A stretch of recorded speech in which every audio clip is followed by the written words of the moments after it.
It's your first look at 3 books coming to an area library bookshelf and 3 great opportunities for you to connect with some virtual events. Time for today's Page Turners. It's Tuscola Public Library Director Devin Black joins me with more information. Hey, Devin, how are you? Doing pretty good. How about you? I'm doing great. All right, you've got 3 new books that you want to showcase. I understand one of them doesn't have very many words, which is right up my alley. Well, it's a picture book. You always say that about picture books and stuff, right up your alley. This book is actually called No Reading Aloud, which, as a librarian, I think there should be some reading aloud. Understood.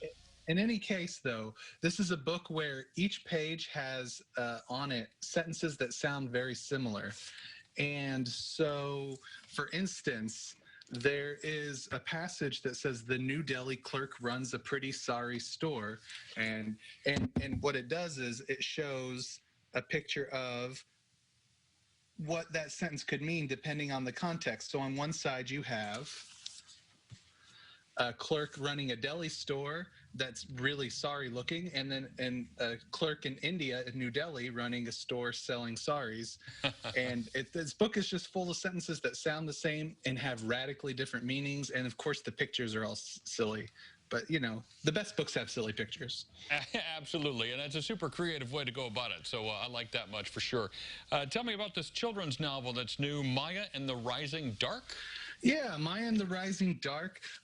This is just a new kind of fantasy novel. Fantasy novels are always good for children's novels, really get the imagination going. But the reason I chose this book is actually the character Maya is from Chicago. And so, anything that starts closer to home and stuff, I think always does pretty well. And then a book that I assume has a lot more words because it's a novel. Jack is simply titled. Yeah, Jack.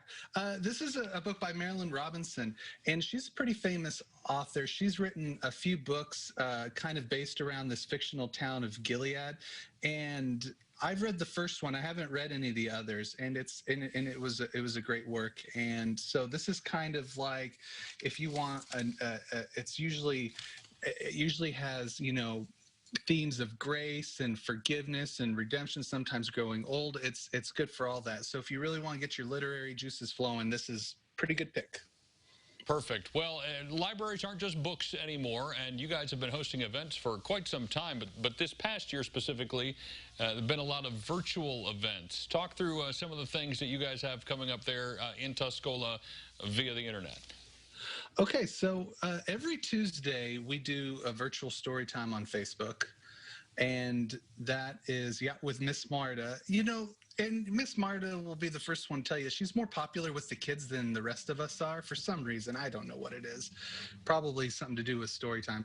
Any case, every second Wednesday, that'll be the 10th this month, we do film discussion, and then every last Wednesday we do a book discussion. So we're doing the House of Leaves for our book discussion. That'll be really interesting. And you have Marta and Marla. Marta does the reading, Marla does the cooking.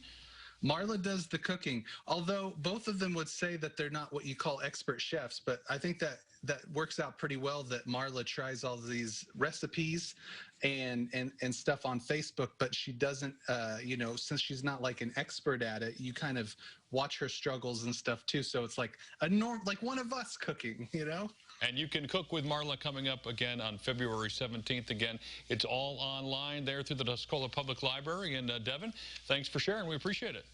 Yeah, thanks for having me. Absolutely. More details on the Tuscola Public Library, the 3 new books Devin shared with us, and the 3 activities you can participate in, available at CILiving.tv.